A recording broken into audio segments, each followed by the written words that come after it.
本节目由修正药业联合冠名播出，每天2支小棕瓶，健脾补肾，心安宁。接下我们要进入第2轮1v1面试阶段，第一组是益母草对生麻，1v1了，上位圈的第一和下位圈的第一吧。对，就是上位圈的去打擂台，肯定是紧张啊。综合而言，我认为大家是站在同一个起跑线的，那就看谁能够更努力、更坚持、更有悟性。我觉得努力是必须的吧，我还挺擅长答题做题的。我觉得我就是来这把题打好就行，因为我觉得跟谁都一样。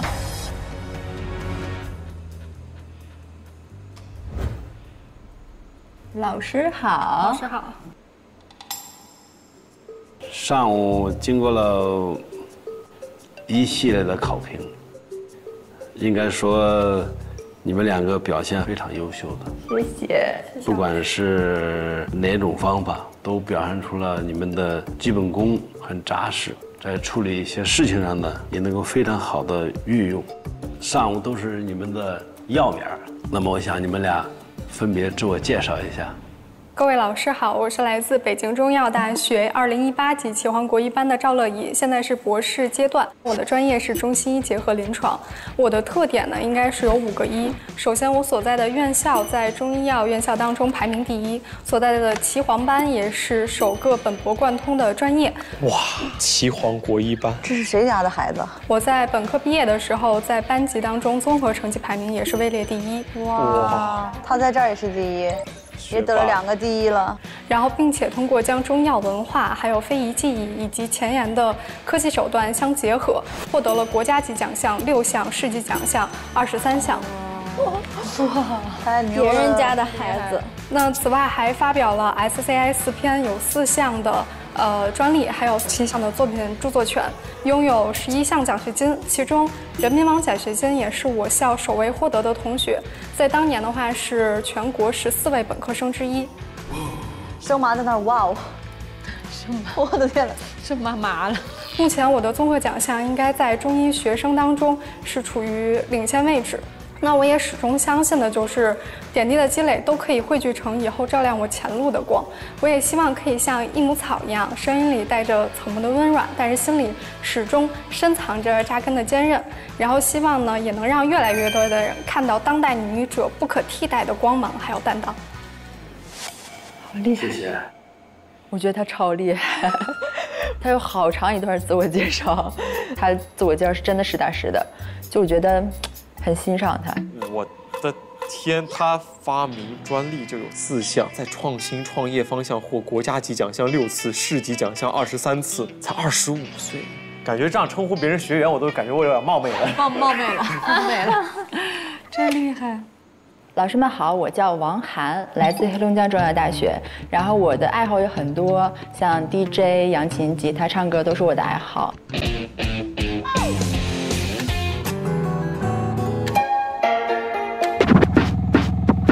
太牛了，太厉害了！我的本科读的是针灸推拿学专业，然后目前是一名方剂学专业的研龄新生。我其实今天没有很漂亮的经历想要跟各位老师们分享。但是我觉得目前为止走到现在的我自己，是我给我自己最好的答卷了。因为我的经历比较特殊，我高中曾经是一名音乐生，在我高3那年，因为从小带我长大的姥姥去世，其实给了我还蛮沉重的打击，然后让我对于生命啊有很多新的思考，所以我就做了一个很勇敢的决定，先报了中医类的院校，但是最后考到了一个中医类的专科类院校。但是我并没有因此觉得气馁或者看不起我自己，通过我自己的努力，我通过了只有1次机会，并且升学率只有10%的升本考试。今年也是很幸运的一次就考上了研究生，考到了我梦寐以求的方剂学专业。我一直在为我近几年自己的蜕变感到骄傲，并且我觉得时间还很长，每一个人都有自己独一无二的路，但是只有自己走的路才是最漂亮的路。所以我的路呢，就是我会坚定地成为一名合格并且优秀的中医。谢谢老师。太精彩了，不卑不亢。对，不卑不亢。小时会弹古琴吗？高考的时候学的就是扬琴。扬琴。敲的那个。扬琴。我觉得他很努力，一路从专升本，然后一步一步上来，这可能是我们俩的一个共性，所以放在一起。哇，这样相对比起来的话，感觉乐怡的简历的经验或者学习的履历会更加丰富一点。对。但是接下来我们一起来看一看，在这个1v1的环节当中，他们在面对面 PK 的时候表现得如何？谢谢，非常精彩的自我介绍。小王也不容易，从专科然后一路走来。那么按照咱们的整个考试的这样考核的办法，今天呢对你们2个呢要考一个并案，根据咱们并案所提供的相关的材料，你们对这个并案呢进行诊断，如何开方，如何用方，要有治法，要有方药，用什么方，用什么药，这些都要有。时间10分钟。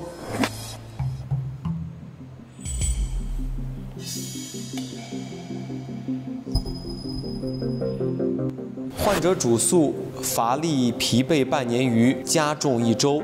现证件：乏力易疲惫，动则气短，时有心慌、头昏沉、畏寒、手足凉、纳差、嗜睡多梦。加重1周，这1周是多累，让他感觉需要看医生。加重的这1周得累成啥样？可能就是笔掉到地上都不想捡吧。对，是的，笔掉地上都不想捡。医生之间是不是有通用的另外一个语言呢？那写字的系统互相能看懂。医生写的字为什么我们会看不懂呀？这有是故意要看不懂吗？可是为什么医生与医生之间就能看得懂？啊，对，医生和医生之间，医生和开药人之间。没有，我们写的多了，基本上就能认出来。大致知道是啥。哦。现在都是电脑打。啊，电脑打印成对。保证你看懂。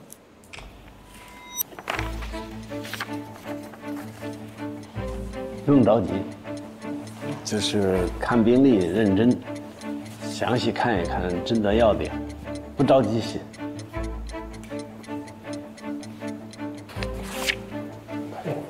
完成了。完成了。来，小王。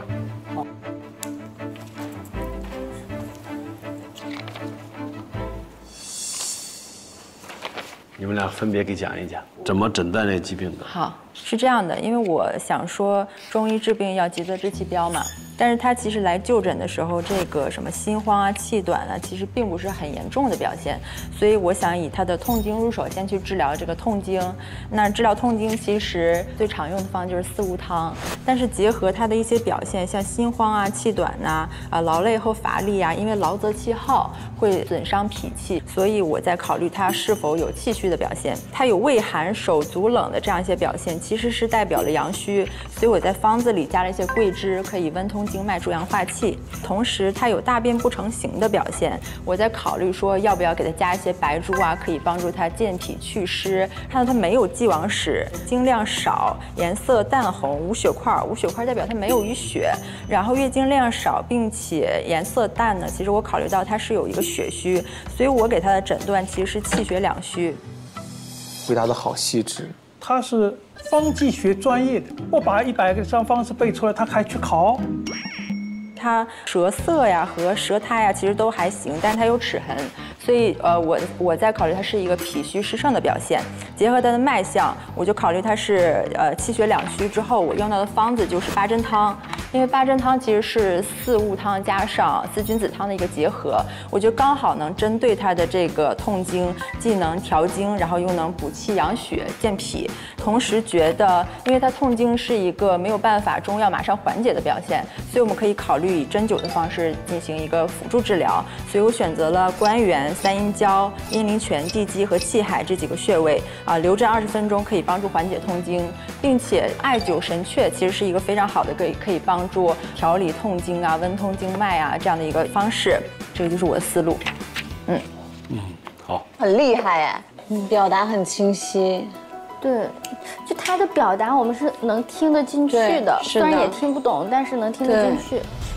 我的思路是，就是首先我给他定的症是心脾两虚症，主诉是乏力、疲惫半年余，然后呢就围绕这个主诉进行展开，看他的腺病史当中有出现了心慌、不适、气短，休息之后缓解，劳累之后加重，这就是一个气虚的表现。然后时有心慌、头昏沉、畏寒，这其实是一个，还有手足凉是一个阳虚的表现。然后纳差的话是脾不生清，嗜睡多梦的话其实也是脾不生清，还有心阳虚的一个表现。它是每一个症状它都有相对的解法。然后再结合她的月经史，现在的话是属于一个经后期的状态，所以我会把月经放在第一部分去进行相应的调整。然后它的一个舌的话，淡红薄白，是一个相对于正常的一个舌象，也可以表现出它微有水湿或者是略有外感的情况。然后边有齿痕，是有一个湿象，然后脉沉细弱，同样也是提示它有一个气血虚、气血不足的一个表现。然后因此呢，我的治法就是气血双补、健脾养心，然后是以经典的方剂归脾汤进行了相应的加减。在归脾汤当中，我去除了它相应的滋补的滋腻的一些成分，比如说大枣，然后把它更换为了一个也是桂枝，因为它可以温通这个经脉，然后让升达阳气。然后另外一个是葛根，葛根的话利于改善这种到头面部的这种阳气，相应的缓解一些它的不适症状。然后此外的话还有一个芍药，因为芍药的话它对于养阴血也是一个非常好的药。此外针对它的嗜睡多梦增加了一个药对，就是半夏还有夏枯草，可以让它就是睡眠好一些。然后这个是我给它进行的一个用药。实际上诊断从诊断学的小赵更厉害一点。哦，明白。在平时的时候可以多练一些八段锦，然后此外的话就是在痛经的时候，一个是如果要实在是很疼的话，可以服用盐湖止痛颗粒，然后或者是进行相应的穴位的一个自我推拿。你们两个的方子大同小异，痛中有异，异中有同。读方剂的多读方，不读方剂的更要多读方。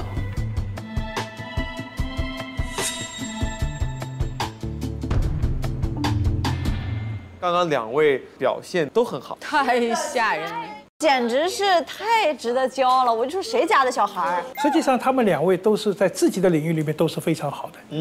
那个像小王，他能够从一个大专一直读到现在研究生，以后可能读更好，很厉害的。那个小赵呢，他履历非常好，他在基础理论也好，中医的这把控我们的逻辑推理都非常强。我希望他将来更多去做临床，因为临床是中医的根，更好的为病人去服务，这个才是中医的终极目的。中医是一个群山，它有非常多的高峰，每个人都可以爬上自己的山头，所以我觉得应该是大家携起手来，把这个群山攻破。是的，它就是一个互相交流，彼此都在为对方分析，然后彼此之间也看到了对方身上的那种闪光点和优点。是的，这两位都是非常好。我觉得中医我们的后继一定是有人了。这一组的比拼很精彩，具体的结果我们稍后公布。那么接下来我们就来看看下一组又会是哪两位1 v 1。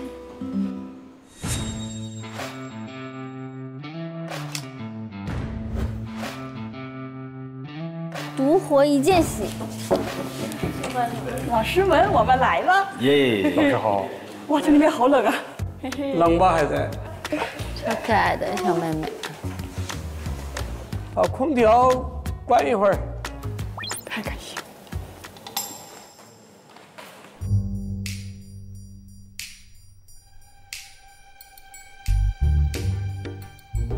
两位都是内科的研究生。是的。且拥有一南一北两所顶尖的高校的教育背景，所以想让你们相互比拼。谁先来？那我来吧。做个简单的自我介绍。可以吗？可以。好。老师您好。我叫邹月，来自广州中医药大学，然后我在广州中医药大学学习针灸推拿本科，然后我在去年的时候呢，以本科排名第2的专业平均学分绩点呢，保送到了本校的中医内科学。然后在临床实践中呢，我逐渐形成了一套独特的快乐问诊的模式。快快乐乐的。大4的时候，我鼓起勇气把我的自荐信发给了吴大荣教授，然后没曾想他就把当年唯一的一个博士的名额给了我这个本科生。然后后来为了去学习《黄帝内经》里面的人因气口脉法，我去到济南去拜访民间的中医脉诊专家王威老师。然后目前呢，我是在广东省中医院跟随张忠德全国名中医学习如何让中医在呼吸危急重症领域大显身手。谢谢老师。谢谢老师。老师好，我叫张浩宇，目前呢是就读于中国中医科学院，专业是中医内科学专硕方向。我在本科期间呢，曾连续4年获山东中医药大学1等奖学金，连续4年获山东中医药大学优秀学生干部荣誉称号，并在毕业时获山东省优秀毕业生荣誉称号。除了我的专业基础知识之外呢，在平时的这个学习中，我还会从这个《周易》经典，然后五运六气，再到近现代的筋膜理论都有所研究。因为我的学习的中医内容的涉猎面相对来说比较广，所以在临床中呢，我的处方用药往往不拘于八纲脏腑，针刺艾灸呢，往往也不限于经络腧穴。在分析疾病病机的时候，常常能把我所学的各个学派内容融会贯通。谢谢各位老师。你们2个凳子动一下，然后接下来你们相互把脉。好呀。好吧。好的，老师。相互把脉。小周先给浩涵。好的。好。手有点好。咱们怎么？人因气口脉法要立掌，对，好放松，对，肩膀放松。我们用2个指，对。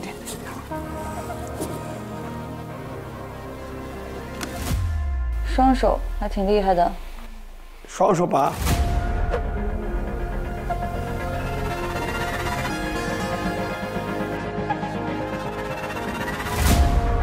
双手把脉给王伟老师学的。对。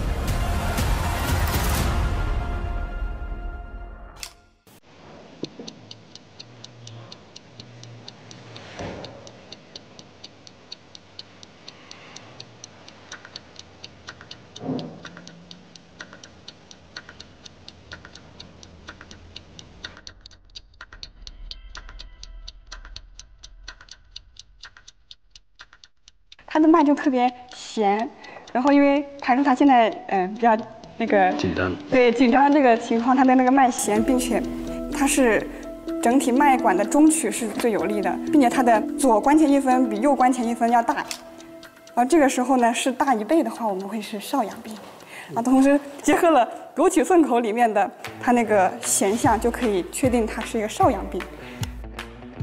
你像浩宇，的体型，就很瘦。那首先要找到哪个脉象？关脉，两边的关脉一般都要在意，因为木乘土，两边的关脉都要照顾到。吸收怎么样？因为它这边右关确实挺咸的，所以它那种肝郁乘脾土的话，它肯定吃进去东西会容易胀啊，不容易消化，然后胃口可能也会受到影响。会有这样的情况吗？腹胀会有，但是胃口还好。对，就是3个里面应该会有，对。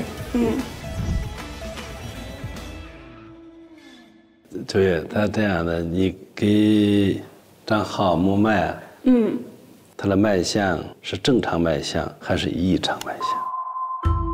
他问题不大，肯定不是那种很异常的，对，但是他肯定人体都会有一定的偏性。偏性是病态，还是常态？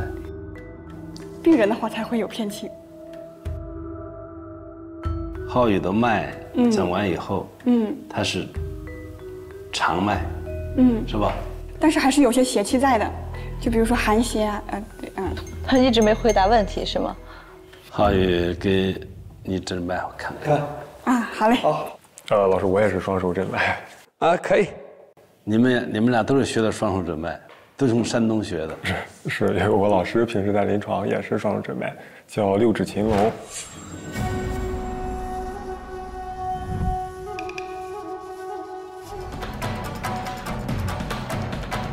像在弹琴一样哎。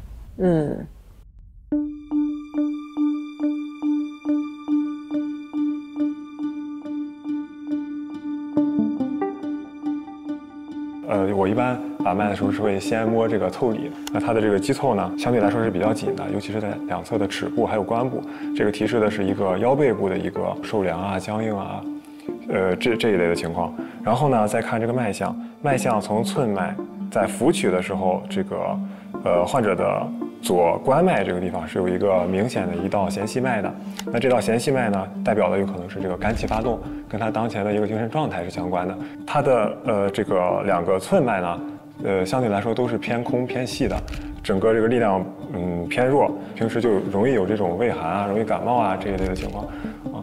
然后同时呢，这个弦系的这个脉呢，通常可以提示肺气虚或者心气不足这种状况。你通过诊脉的过程中，周月同学的脉，是个长脉还是个病脉？我认为它不是一个，肯定不是平脉，对，还是就是可能在这个气机的这个方面还是存在一些问题。我们诊脉啊。说叫只有病和没病，所以这个脉是个病脉还是个长脉？长脉，这是至关重要。对，他们好像都没有回答这个问题。因为病脉是需要治疗的，长脉是不需要治疗的。你们2个都是双手诊脉，在双手诊脉的过程中，左右冲宽磁。腹中沉的体验过程中，然后找出它的脉的一些差异和变化。一个医生如果分不清病脉和长脉，你就会误治，把一个常人当病脉来治，就会出事儿。这就是我说的，你们做脉的时候，不是一脉论脉。而是脉正合参，所以说我就一直在问你们的脉是个长脉还是个病脉？对，像这种正常人不可能出现病脉，正常尺度都是正常的，不能说我差一点点就是不正常。双手诊脉，先单手学好，才能双手对比。一定是先单手。后双手。好的。我们不去猎奇。你双手诊脉叫什么呀？他们这个脉法叫6指擒龙脉。擒龙，就是我们不用去猎这个奇。中医的诊脉很实实在在的。对。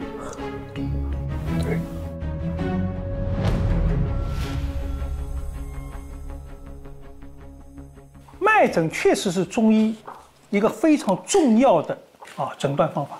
小朋友很热心，很有灵气，也很好学，到处求师拜师学艺，是非常好。但是呢，话说回来了，脉诊最主要把基础的脉诊要学会。我们叫中指定关，中指要定关，不能跳跃。当时很可惜，我刚才看到了这2位同学把脉的时候都有基本功没做到，一会儿这样，一会儿动，看见吗？手是不应该固定的，中指定关。什么叫定关？定在关上。双手要，我们双手可以的，双手去。但双手摸的时候，只是发现单手有问题了，我要做双手，要去比较。我个人认为先着重于自己的基础，基础的扎实了，你再去学。我希望小朋友他先把单手学好，把这个感觉先感觉好喽。对，就像我们去做任何事情一样，我先一心一意做好一件事，接下来再拼起来，可能效果会更好。对，对吧？所以医生这个心要小，对吧？你如果心太大，要闯祸的。这个对于我们中医来说是非常重要。那么接下来我们就来看看下一组会是哪2位1 v 1。本节目由修正药业联合冠名播出，专业良心，买药认准修正。北中医那个饮水斋那个5行针灸，你知道？我知道。但是我没特别想学那个，没整。北中医的几个针灸，有腹针，阴阳九针、五行针灸。你本科哪儿的？我本科北中医的。北中医，中医学吗？你不会是要跟我 PK 那个吧？来，我们对对。猫爪草石斛。啊？猫爪草石斛。哎呀，好兄弟。走走走。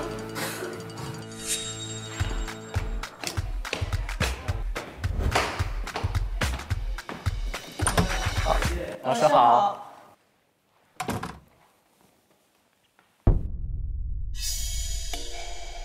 猫爪草，谁是猫爪草？哦，我是猫爪草。石斛，我是石斛。哎呦，一个清热解毒，一个是养阴。为什么把你们俩分到一组，知道吗？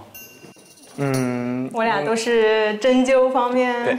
对，你们俩都学过针灸。他俩都是针灸方向，经历也差不多。你们两个分别做个自我介绍。来，我先吧，老师。他先。老师们好，我叫王玉，毕业于北京中医药大学中医学专业，即将在本校继续读研。然后我跟中医的故事呢，在2021年春天的时候，我不幸被确诊成了成人斯蒂尔病。斯蒂尔病？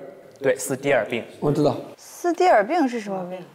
是个免疫系统的病。然后我那段时间里特别的绝望，因为成人斯蒂尔病持续的高热，然后一过性的红疹，还有就是咽痛、关节肌肉的肿痛。那一个月我120多斤，瘦到了90多斤嘛。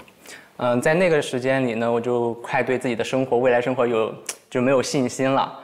然后遇到了柏志云教授和张红林教授，他们两个用辅针疗法可以说是拯救了我，也改变了我的命运。这次经历呢，就是也像一个警钟，把我从这种摆烂的状态敲醒了。我就开始病好以后就开始努力的学习、记笔记，然后疯狂的补课，还利用课余的时间，跟张红林老师学习了辅针疗法，然后还去学习了手诊还有点穴等等中医的技艺。我亲眼见证了中医在绝境里托举生命的力量。我希望让更多的人见到中医的光芒，中医是真的可以创造奇迹，就像他曾经为我做的那样。谢谢老师。两位老师好，我叫李延静，本科毕业于南昌医学院，2战考研到江西中医药大学中医妇科学，目前是研2。然后对于中医，我的好奇心是特别重，所以我看到很有意思的诊疗方案、跟诊治跟治疗方法，我都很想学。所以除了专业课之外，我自学了自血疗法、阴阳九针和掌诊。那么我学这些是为了让我在面对患者的时候，我能给到患者一个更全面的诊治。我性子非常直，然后说话跟做事从来不绕弯子，是效率狂魔的那种。因为我的临床经验告诉我，只要你能把患者治好，才是硬道理。谢谢老师的聆听。给你们两个出一道题，就是针灸里面最重要的四种药学都哪4个？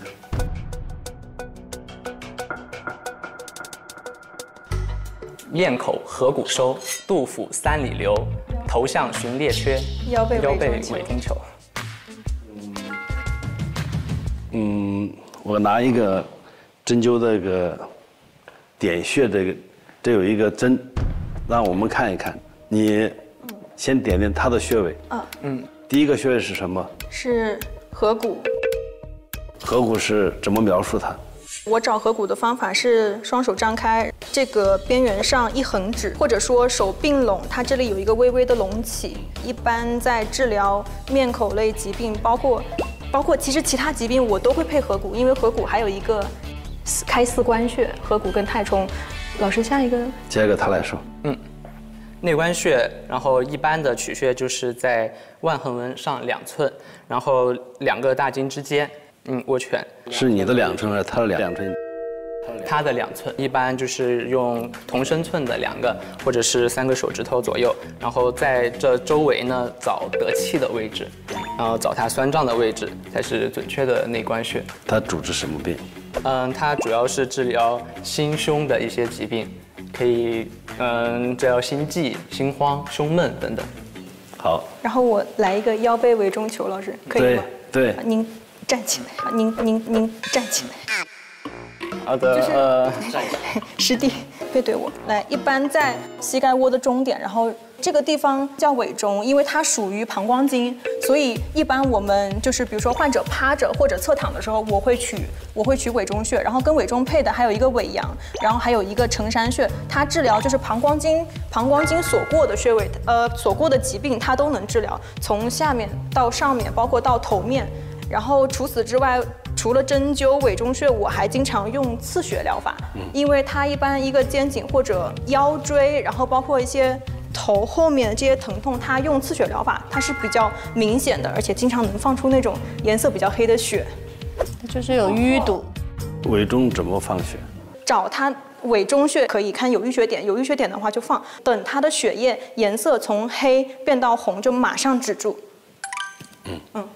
你来。下一个穴位是列缺，列缺的一般取穴方法是双手交叉十指进，来，像我这样，十指，对，双手交叉十指进。然后我认为呢，它毕竟是手太阴肺经，所以我还认为它应该是在稍微阴面一些。然后列缺穴呢，它是在骨缝当中可以找到，大概是在这个位置，它是一个八脉交汇穴，主要是可以治疗头项的一些疾病，然后还有包括这3条经脉所主的疾病。行，够吧？好吧，你们两个内科的取穴也比较准，所以说既要有针灸的治疗，也要有药物的治疗，这是任何一个中医医生将来要成长的一个路，这叫针药并用，针药并治。行，那你们俩呢就结束了。好的，谢谢老师。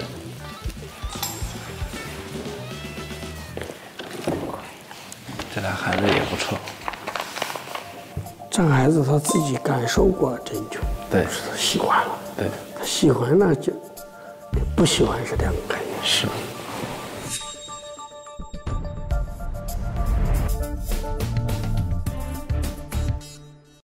首先呢，应该承认，这2位呢都是从内科出身。哦，不是针灸。而且我看他的专业现在还不是针灸。对，也不是，都是属于是那种辅修或者是学习的。所以呢还是不错的啊。那么针灸啊被列为联合国教科文组织的非物质遗产目录的为数不多的医学类的一个，整个中医里面就这一个，就是因为它有确切的一个临床疗效。哦。比方说现在西方啊，针灸已经纳到了他们医保范围。每年夏天啊，人家包团到我们这里来做治疗，做针灸。那因为西方人就保险也好，他们的理念也好，他们觉得这个东西有物质基础能够解释，所以更容易被西方人接受。针灸现在在国内国外都非常实行。那有没有不用针我们自己就能当然按的？很多穴位都可以你们自己去治疗的。比方说刚刚我们看到了他们小朋友用的合谷穴，手啊，第一横碰到的和我们虎口相交，这个手指指尖点到的地方就是合谷，按压一下是不是很酸？是的，很酸。教你们小窍门啊，你们平时如果出去碰到一件紧急的事情，或者你们去面试，不是很紧张吗？怎么办啊？你就这样。哦，你也坐着不紧张？一边按。其实在那儿暗自使劲呢。我小妙招。我小时候有发烧的时候，家里老人肺热也可以。这个穴位是人生的大穴。有没有按哪个穴变漂亮？有啊，合谷就变漂亮。面口合谷收，面部的颜容合谷就收啊。掐这就变漂亮了。掐它就可以了。以后我们就看柱柱每次见面的时候的手，嗨了。哇，我们现场的各位工作人员手没有一个人在别的地方。除此之外，我们加一个内关，好吧？宁心安神，这个治疗心脏的问题。对，降血压等等都可以用这个穴位。像你们说的这个痛经，实际上痛经有很多穴位，一个呢就是三阴交，在内踝，我们演示一下啊，就牺牲一下你的美腿了啊，牺牲一下你的美腿了啊。这是内踝，这是内踝。内踝的高点上3寸，简单的就用你的手放3寸，那你4个手指，4个手指我们中医叫一夫法，叫3寸，要你自己的手，在这个筋骨的后缘这个地方，这个地方，这个地方是非常非常，这个力度真不一样，这个很轻哦，哎，这是一个还有一个大穴，你们要美容也可以用的，哎呦，就叫足三里。来，老师，用我的黑腿，老师，你们看啊，我一个手放在这里，一个3寸，对吧？在这个骨头外面一个横指的距离啊，在这个位置。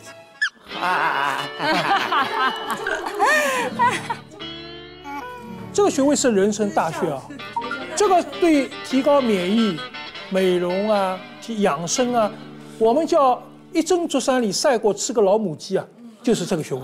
刚才我们看了前3组的考核，每组1 v 1的方式还不一样。对，在现场的2位老师其实是以这2位学员学习的方向，然后来进行了一些划分。所以接下来我们看看下一组的考题会是什么样子。我们俩好快呀！我们俩也很快啊。唉，我觉得好快，他是不是对我们不好奇啊？不知道。你们是做题还是扎针？扎针。没事的，老师们都很慈祥。慈祥，慈祥，和蔼。怎么说？和蔼，2位老师都非常的和蔼可亲。哦，原来这样子啊。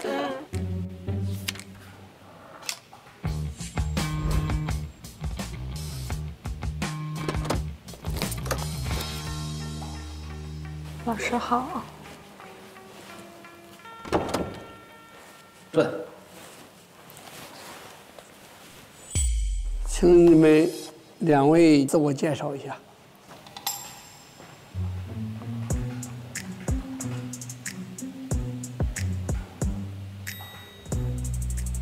2位老师好，我来自内蒙古鄂尔多斯，我本科毕业于山西中医药大学中医学专业，目前呢是北京中药大学广安门医院的一名准硕士研究生。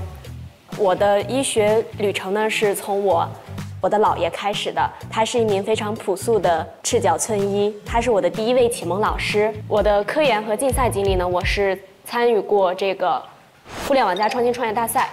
获得了省级的荣誉2项，以及专利1项、软著1项。我对于医学相关类的所有东西都非常的感兴趣，比如苗医的手诊、蒙医的音疗，包括道家的一些传统功法，我都有涉猎过。草原与我驰骋筋骨，百家医道养我通达魂魄。我是白松岩。好会说，好会讲哦，好会讲，他刚刚讲得很好听。2位老师好，我是白米南，本科和研究生均就读于河北中医药大学中西结合临床专业。我的研究方向是脾胃病方向。在专业上，我觉得我是一个非常严谨的人。我知道重复100遍的问诊流程中藏着生死线，所以走的每一步都十分严谨。在本硕的8年时光中，我也是以严谨的态度去对待学业，保持着年年都拿奖学金的记录。科研上参与了国自然等2项课题研究，发表了4篇核心论文。目前是一名4证合一的硕士应届毕业生。你们2个对于对方的第一个印象是啥？我对他第一个印象就是他的中药的描述就是急性子，然后很活泼随和。你来对他。漂亮。是药是根基，差之毫厘，谬之千里。我们要考核的是对中药饮片的认识上。一会儿给你们2个人每人1包药材，什么成分认了以后写到纸上。好，明白了。1人1本，1人1包，别相互参考。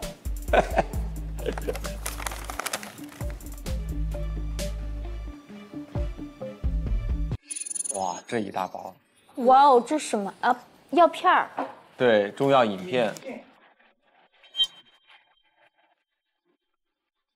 这种中药叫治过中药，和原生药已经不一样了。你看它这一包好像是包起来的，那一般性都是重症药。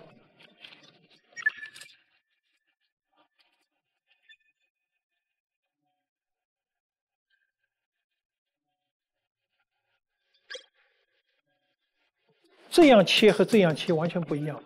你要懂得正切、斜切、竖切都要看得懂，这就比较难。这比较难。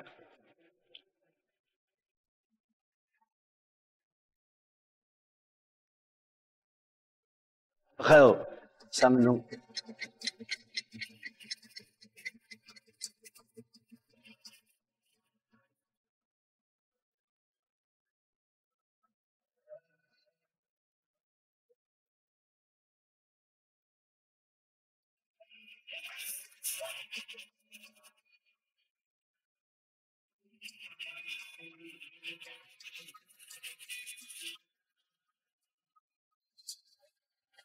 我感觉是柴胡加龙木梨汤加减。知道这什么方子？好厉害啊！认多少都行。把我认识的写上。好吧。在药房实习过没有？没有。实习过没有包过药？包药是最基本功啊。你看，拎出来。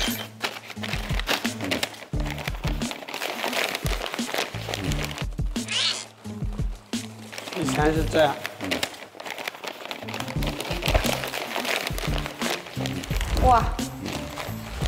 哇，学到了，老师。学到了，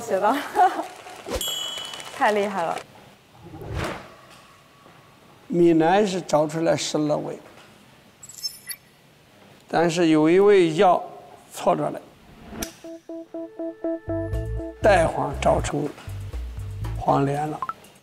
黄连的药性，你给我说。黄连是苦寒的。黄连药性归经、主治症。每一味中药它都有归经。知识库在快速检索。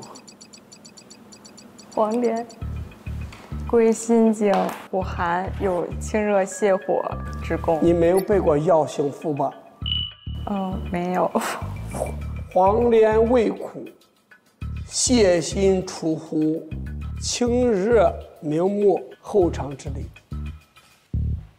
苏原来是没把黄芩写出来。有一个比较耳鸣的，其实是首选。你给我说说。那个左慈丸是吗？对，柴胡和黄芩，合到一块儿，主要治啥呢？和解少阳。还有啥？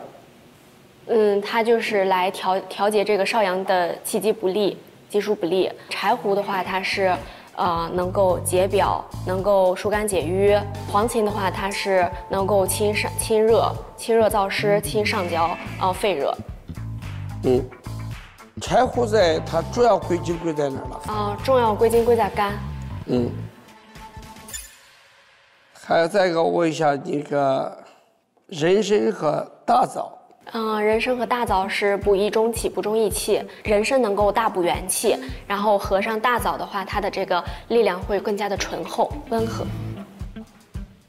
白松岩对医学可能涉猎的东西更多，可能他从小就在这个中药环境当中长大也有关。闽南这个龙骨、木栗还有磁石这3种药的主要都是起到重镇安神、心神失养所致的失眠。它还有治什么？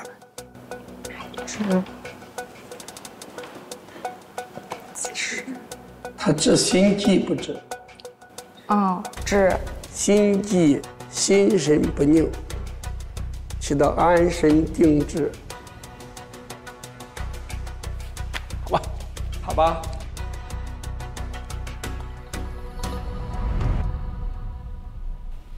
这个药材真的非常的重要，而且没有想到，就单从一味药还要反推能治什么病。中医很多药味是看它的形状、性状，它就能判断这个药大致可以治什么。你们看到所有花类的，玫瑰花，菊花，花是发散的，或者要美容的，要颜面的，你就吃些这个。他们平时也会泡一些养生茶，都会用什么成分呢？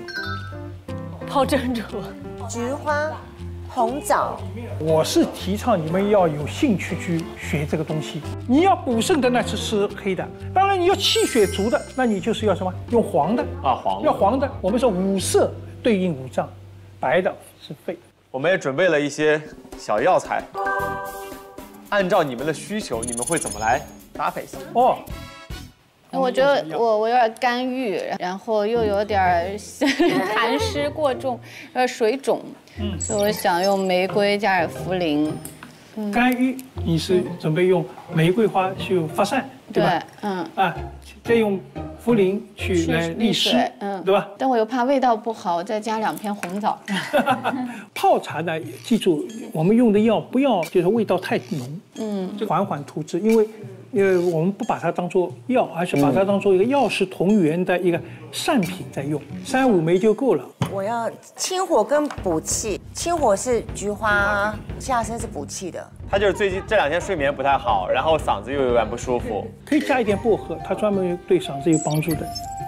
好，阴阳失调，老师多来点这个行吗？不要超量，你单纯西洋参泡泡也可以，对吧？就泡这一个，咱们来这一个，放点枸杞也可以。再加点枸杞，放点枸杞，再来点这个是吧，老师？来，猪猪，我要玫瑰花，然后是西洋参补气。你能吃西洋参吗？我不知道啊，你舌头伸出来瞅一下。黄芪是我知道补气的，刚才说了那个脾什么的，是吧？对你气太足了，记性好，然后给2片，然后薄荷。陈皮我喜欢这个味道。你放这么多呢？你煮粥啊？你马上就快凑齐了。茯苓是白的，我一定要。你就每一样放点呗。然后刚才盛姐说那个红枣味道好，枸杞一般那个大家都知道枸杞。你就把它全配齐。对，这样是可以的吧？我刚也是觉得这样可以。再来一个菊花，够了。对啊，建议呢不要太杂。保健为主的话，也一定要注意这个剂量。对，一定要注意，一定要注意。接下来我们看看最后一组1v1。这是最后一组了。加油，加油！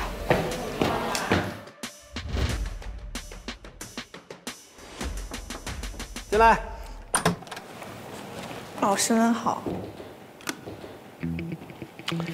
你们俩是最后的2位，也是收尾的2位，分别做一下自我介绍。好，老师们好，我的药材叫辛夷，然后跟我的名字很像，我叫何辛夷。然后我本科毕业于湖南中医药大学，主修中医学，以专业前4%的成绩保研到了第1附属医院的中医耳鼻喉科。我学习中医的初衷是我高3的时候，那个时候学习压力比较大嘛，就突然左耳就听不怎么清楚了，被诊断为中度耳聋，就感觉当时世界都快静音了。后面是找了老中医，就用他手中的银针，把我的左耳从单声道调回了立体声。单声道立体声的。所以我当时就立誓，要从被诊拯救的患者变成只针救人的医者。加油！谢谢老师。你一定上研究生了？我今年是研1，快研2了。研2了？对。老师好，我叫阿依祖热木斯马提，来自新疆喀什，现在是广州中医药大学第2临床医学院，是本科大5的学生。就从小对中医是有着深厚的情感，在我学中医的第2年，就是我爷爷去世了，然后当时我就是在他身边把着他冰冷的脉。哪一年？学2022年，刚好那个时候才大2，当时我就在他身边把着很冰冷的脉，就一直把脉，我就是把不到，当时我就不相信他就是已经去世了，然后当时我也就是。后来我就学习的过程中，我一直就想，当时我能不能做些什么事情，对，或者是以后我回到我的家乡或者需要的地方，在医疗设备不足的条件下，就是用我的医术，就能不能解决一些问题。你爷爷22年去世了，是吧？对，就64岁。啊，64岁，那小，什么病啊？就是心衰，他就是心衰。他高血压中风去世的。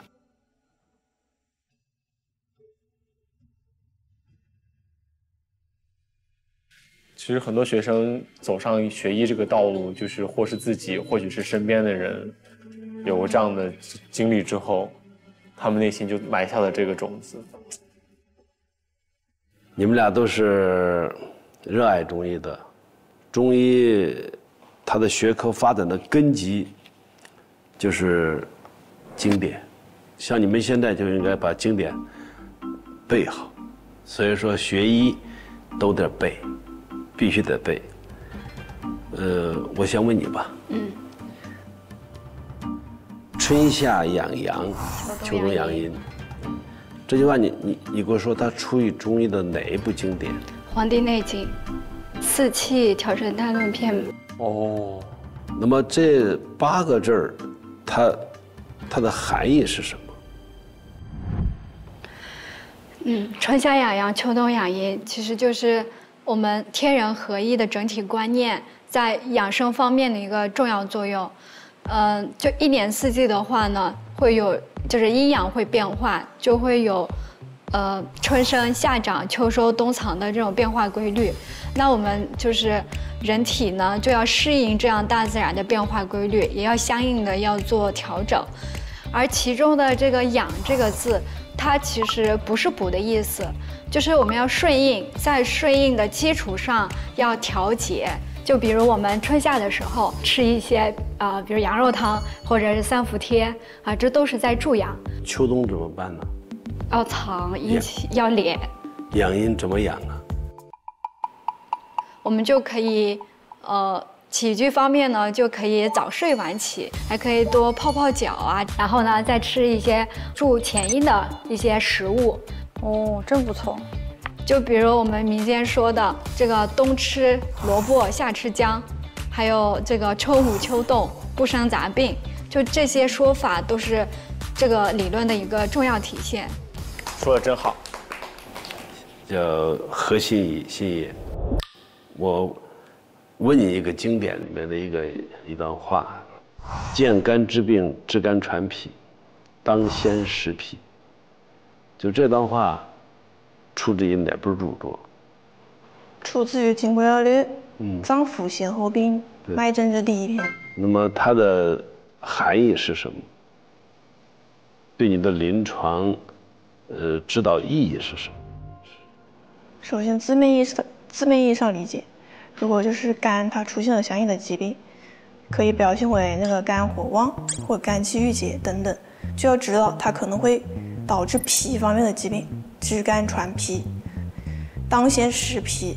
所以就是真气存内，邪不可干，那个脾土真气补回来了啊，你这个肝再怎么旺盛，它可能也不会伤害到很多。四季脾旺不受邪，吉无补之。其实脾土居中央，它是人的后天之本，它其实是很重要的一部分，所以一定要先食脾为主。它背后的理论基础是什么？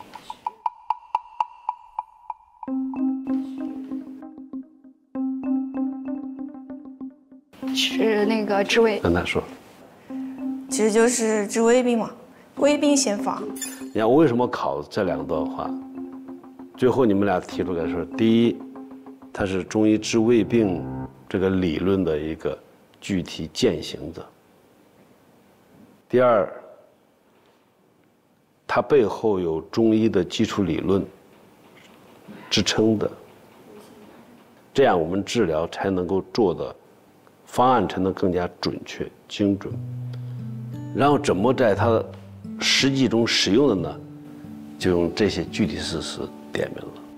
不管是你刚才说的三伏贴、吃羊肉，到了冬天的饮食习惯，冬天的饮食习惯就是养阴的，夏天的习惯就是养阳的。这就是它这2个理论已经深入民间，深入了我们的日常生活之中了。要顺天道，你才能够健康长寿。咱们最后一组面试就结束了，好吧？去吧。谢谢老师。这俩孩子都还不错，都还可以。我觉得都还可以。我留下，我也这么觉得。都留下。对，就是其实讲述的和中医相关的生活方式。我前两天刚刚贴了这个三伏贴，然后一入伏，你看湖南各个地方菜单吃伏羊、伏鸡，就是大家就会非常讲究这样的。刚刚那个一组啊，主要是体现了我们治胃病的观点。人要和自然界相统一，人的身体是随着四季去变化的。实际上我们相关的这种谚语是非常多的，比方刚才已经说到了冬吃萝卜夏吃姜，对吧？一个是练，一个是收，还有一个早晨吃姜是人参，就像你吃人参啊，晚上吃姜晒砒霜。早晨起来也要吃姜，为什么？生发你的阳气。而晚上如果你吃姜，你晚上睡觉就不好，长期以往，你的这个人体就会失调。实际上就是我们中医的民间基础，我们群众基础。他们俩实际上对中医经典还是非常熟悉的。如果硬要说他们两个中选谁呢？我觉得啊，天山雪莲经典的描述可能更精准一点，因为从我们治胃病的学说来说，春夏养阳，确实就是随着春夏季的阳气的生发，用养阳这样一个技术。反观那个辛夷呢，他一开始啊，实际上没有点出来这是一个治胃病的方法。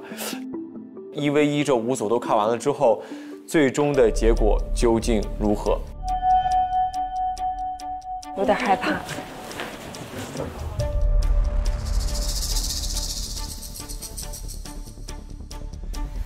怎么样，姐姐？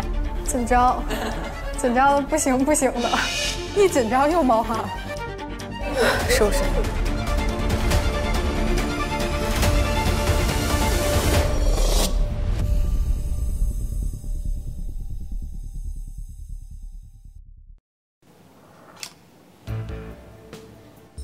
这俩都不错。这个未来很江湖。你说的太对了。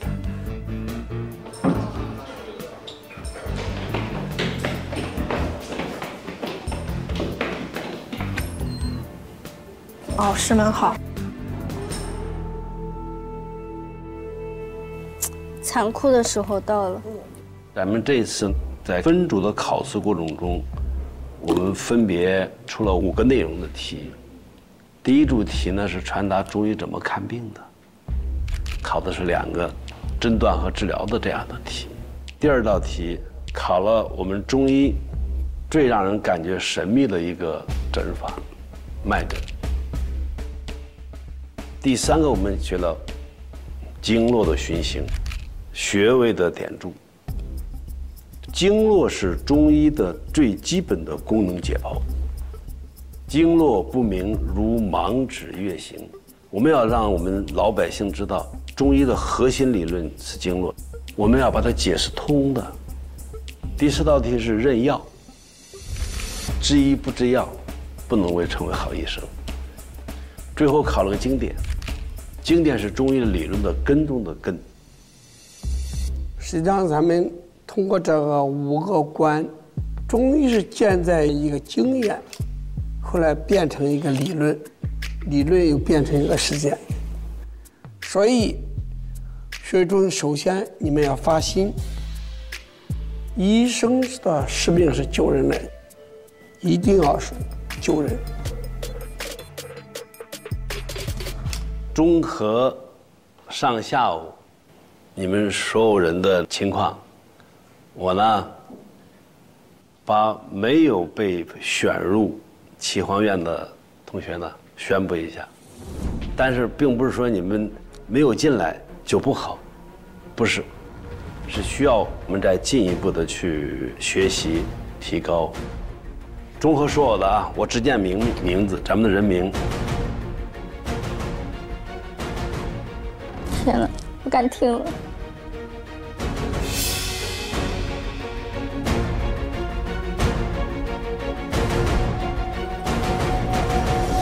白米南，小白，你总体还不错，但是呢，最后衡量上下午的结果呢，今天你们入选，落选了。小何和心怡，综合上下午的情况来看，你也没有进入咱们这一次的那个都很优秀的，对，都很优秀。对。周越，还有浩宇，你们俩啊，他们还是同一组的。我希望你们俩能够，就是在今后的中医的路上，要走正，走稳，不去练那个棋。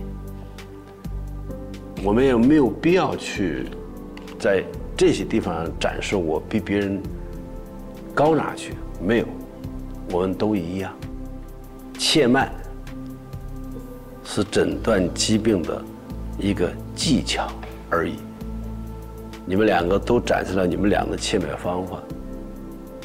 你们这个年龄守不住这个正，所有的创新会把大家引上歧途。切脉不是说1天、2天就成了。你不去摸他5万、10万个病人，我今年摸了120、130万病人了，还有很多没摸到嘞。从业46年，每天都100多个病人，这顶上太深奥。今天再三跟你们说，平脉、病脉。你都没有打出来。我在基层见得多，没有过的东西，乌七八糟的。人命关天，你耽误你的病人，耽误你的病，所以一定要回归中医的本源。因为脉给老百姓的神秘感太多了，我们中医大夫就不应该把脉再进行神秘。所以我劝我们年轻的这种学子啊，爱中医的，就不要给中医加上神秘俩字儿。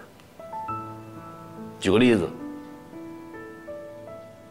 少林寺有一招叫黑虎掏心，丐帮帮主有一个绝招叫亢龙有会，啥东西啊？当胸一拳把他打倒，这就是这招。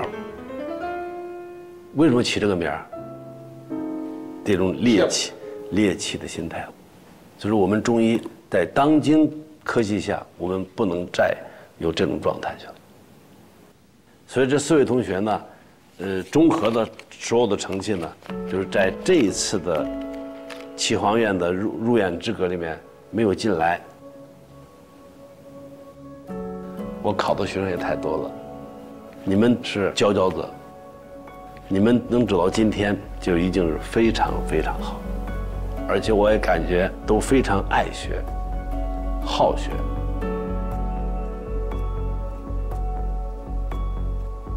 中医之道啊，是贵在坚持。希望这次的结果能成为精进的动力。你们的未来的路还要很长，请你们记住。你的路不在他人的脚下，而在你的眼里的光，心中的火。就像我们节目的青春原志，一道当归。中医路上，我们等你当归，把中医发扬好，传承好。你们4位同学，争取成为未来的苍生大医。傅老师，我们俩送你们4个吧。好，好，来，谢谢老师。孩子，多联系啊。好，谢谢老师。建一个群，我们互相讨论。我依然会坚守自己的初心，让中医经典里面效入腐骨的疗效更多的展现出来。之后继续提高自己的专业知识能力，还有临床经验。我确实是经典还是有不足，我也是要向他们学习，就是吸收各家所长。在2位老师看来，肯定是在这个中医上仍然需要有精进的这个点，就像刘老师给我说的，要守正才能创新。你们4个我们照张相吗？这会照。好，来，都站这儿，你们4个站中间，宋老师我们俩站这儿。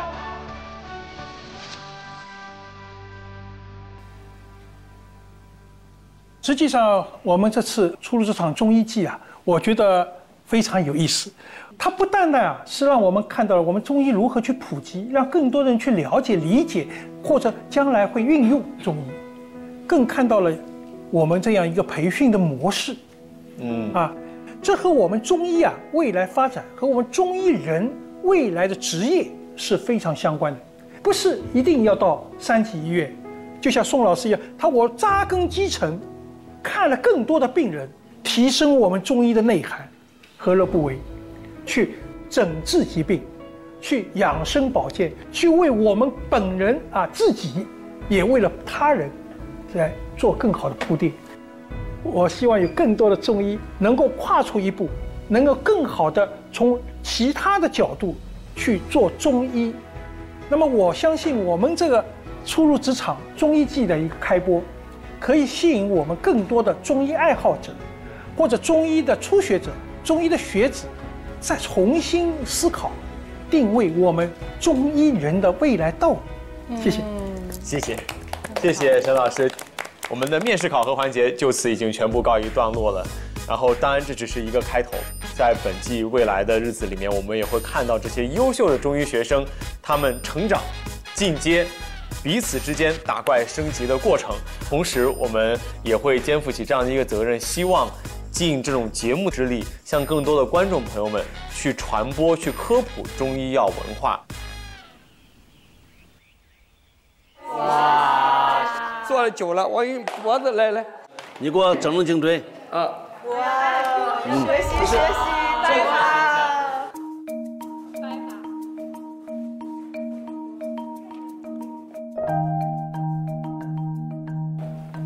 哎呦！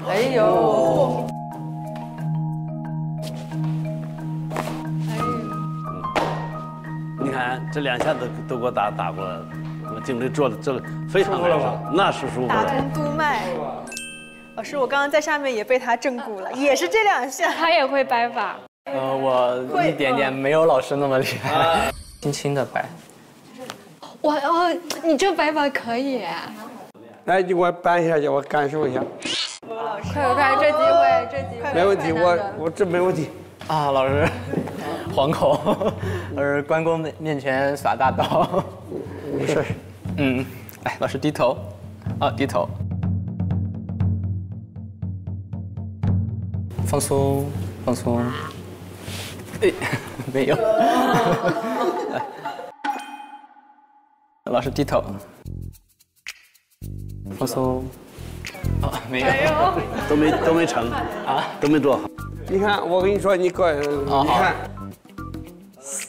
他的手法呢，没有把宫廷正法的那个给学好了。哎，对，是的，你那个全关节全部拉开完。他的表情马上当时是见习课的时候上了一课。那你给我这，很简单，你看，他的技巧是在这儿的，你的手用力是在这儿的，这个手。哇，拉一下，你整个颈椎的7节全部拉开完，看没有？学习到了，老师。老师能给我们扎针吗？可以啊。太棒了！我把上海所有的针灸都扎了一个遍。真的？对，我一直在找上海的好中医，因为我自己是很喜欢中医。好，你今天想解决什么？就是我的腿特别肿胀，就老是。那么就扎腿嘛，帮你扎阴陵泉，抓曲泉。我扎了。哎呀，您扎的一点感觉没有。我是最近一直肠胃就不舒服。来，做3里吧。好，你有点淤堵，帮你扎肚子。你这变漂亮。哦，好，变漂亮。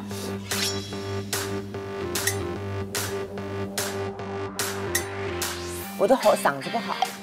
这是我们杨氏针灸的穴位了。还好，脑袋有点缺氧。头，扎头。对呀，扎头。妈呀！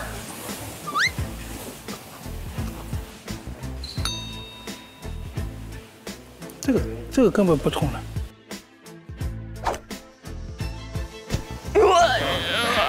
你发出这个声音干什么？不是，扎那头颅，我的天！扎头是安全的，因为头有2层脑壳，所以说它很安全，永远扎不透。看不了这个。老师，哎，你说。我说了，我心烦气躁，老烦，然后失眠，然后睡不醒，还有那个就是疲劳，没劲儿。躺吧。是更年期了，老师。你还更年期。我害怕，没事吧？不疼吧？你没扎过啊？我扎过。扎过有怕不要紧。扎还没扎的这么怕了。你是阴阳不协调，现在就帮你调整阴阳了。好。可以了，你们都躺着啊。稍微灯关一点，让他们睡一会儿。谢谢老师。半小时哈。对。谢谢老师。今天好值啊，沈老师给我们扎针。太好了。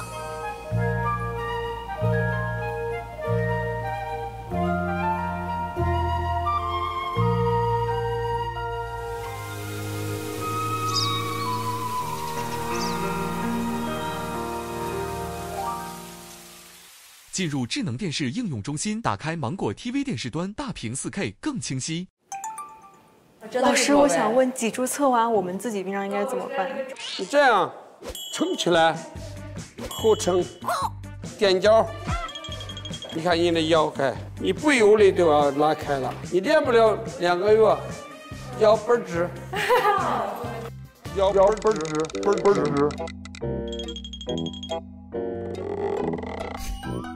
我觉得我的手已经麻了，天哪，上不去。这样我手也麻，也会麻。你看没有？你的手是在，必须是颈椎的后边。哦。哎，所以说真传一句话呢。后面好酸啊！你看。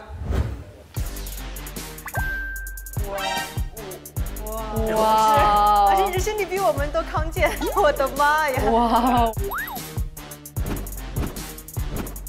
刘也可以。哦，我也可以。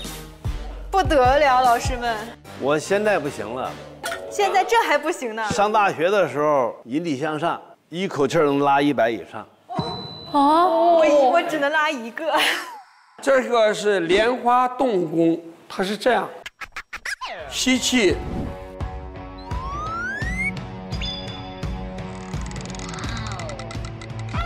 这个厉害，这个。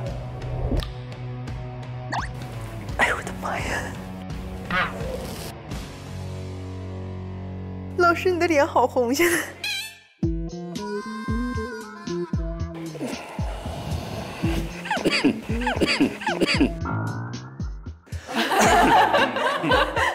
行，就这个练练挺好的，拉伸。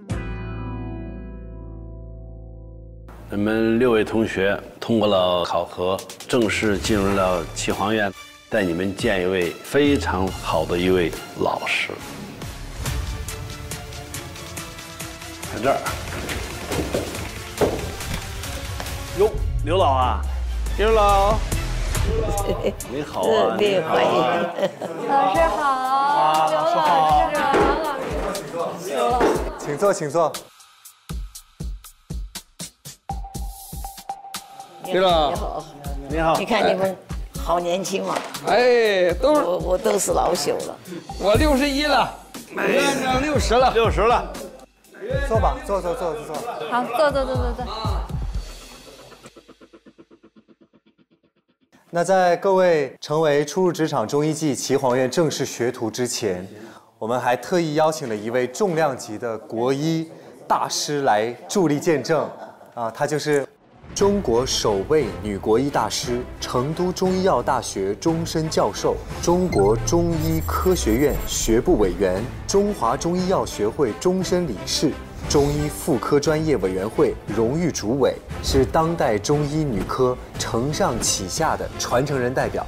她就是刘敏如导师。今年已经93岁高龄了，但是一直活跃在我们中医药事业的第一线，致力于中医药的传承创新。欢迎。有点惊讶，因为我们那个教材上面就是这个刘老的主编。作为一个女性，能够做出如此大的成就，真的是很不容易的一件事情。从心眼里非常非常敬重刘老。他是我们的一种精神的象征和精神动力。他只要坐在那里，静静地看着我们，我心里就已经受到了鼓舞。刘老在中医领域上展现的韧性和智慧是非常值得我们学习的，而且我觉得我们应该把他的精神一直传承下去。我觉得刘老其实他就是在用一种身体力行的方式，为我们所有有志于投身中医事业的年轻女性树立了光辉的榜样。很崇拜他，我想成为他那样的人。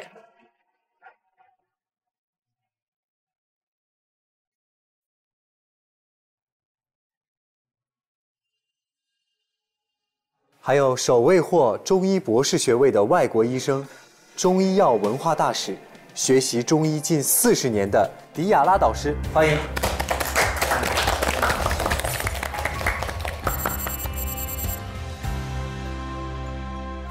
大家好，我是迪亚拉，来自西非马里。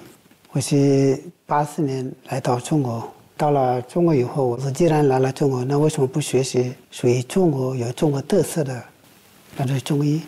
做了这个决定以后，就到广州读本科，毕业了以后就接着读硕士，读了3年，以后呢就到成都中药大学，在那里读了博士。到了12年，我又到湖南这里长沙读博士后。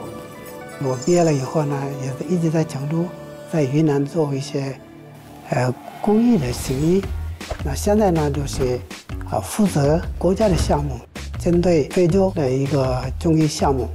因为我现在呢是一个中医的国际教育大使，跟那个“一带一路”的明星大使，所以就负责国内外的中医药传播，能够把中医文化带出去。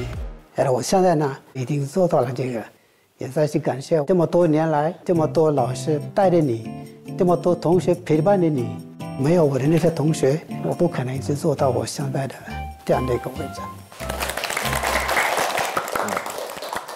我一眼一看，我都很喜欢。为什么？年轻、精神、健康。您看，跟您长得有点像。很像吗？我没有。像您的重孙子，重孙女儿。我没有他们漂亮。那一样。我们现在中医确实需要人才。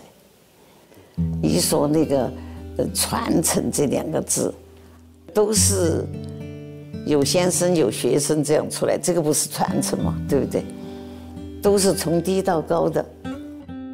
我都不好意思对这2个人来讲，都是忘年交啊，给我离了30年的年龄距离。我还是经常想努力，怕跟不上时代的要求，与时俱进，我还是不断的在学习，向我的弟子们学习啊。当然，以后是你们身上。中医是一门科学，所以我希望我们的青年人能够传承精华，守正创新。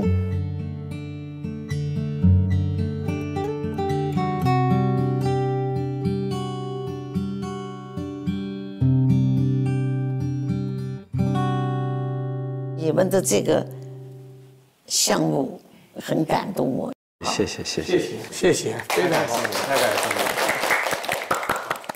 然后大家也可以看到，在那边的桌子上有白大褂。大家都知道，这身白衣代表的是治病救人的责任，所以你们现在就可以先把这白大褂穿起来了。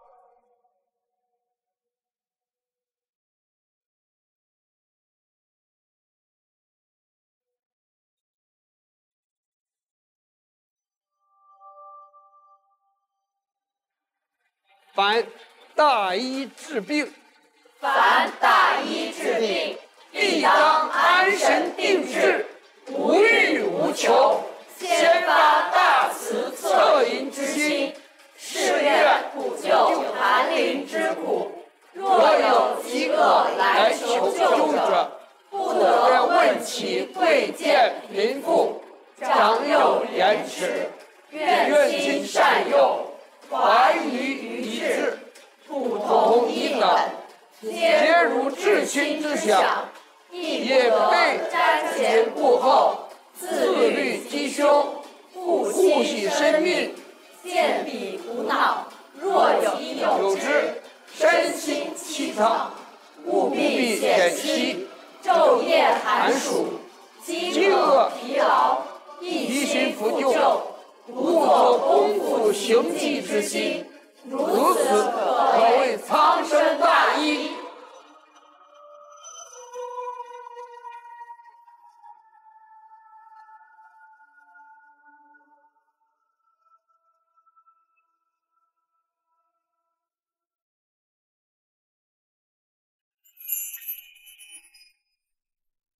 我想做能够倾听更多女性声音的中医，就像刘老一样，可以让更多的女性在中医药的各个领域闪闪发光。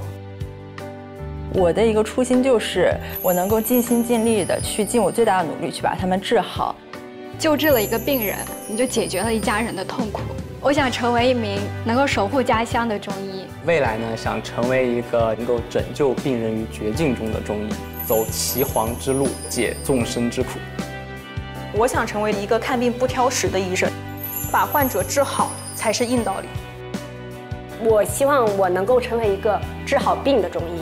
我来一个，我能治好一个；来10个，我能治好10个的中医。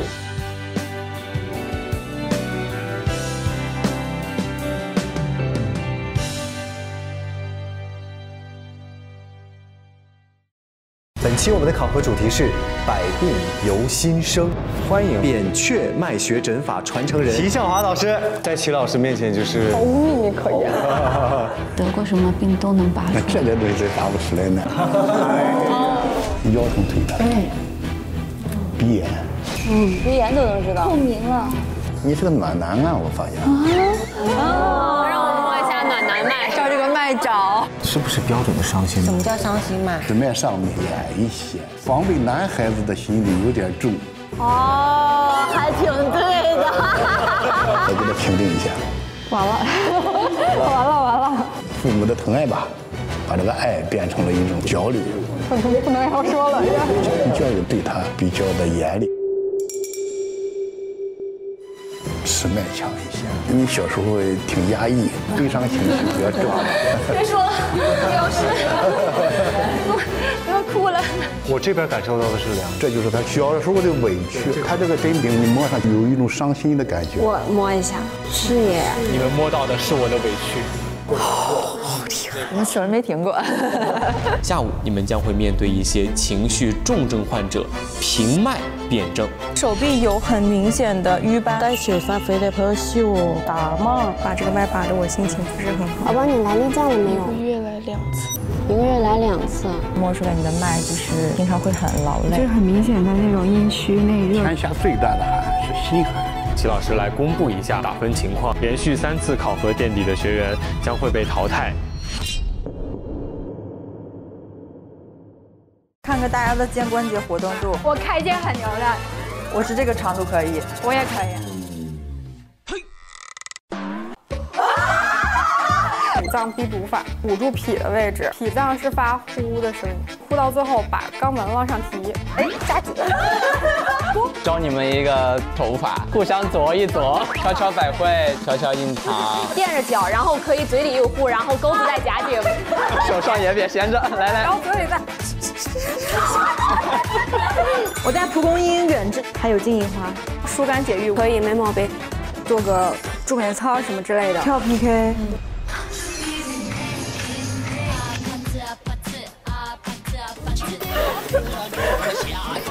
给我个哎呀哎呀哎呀来！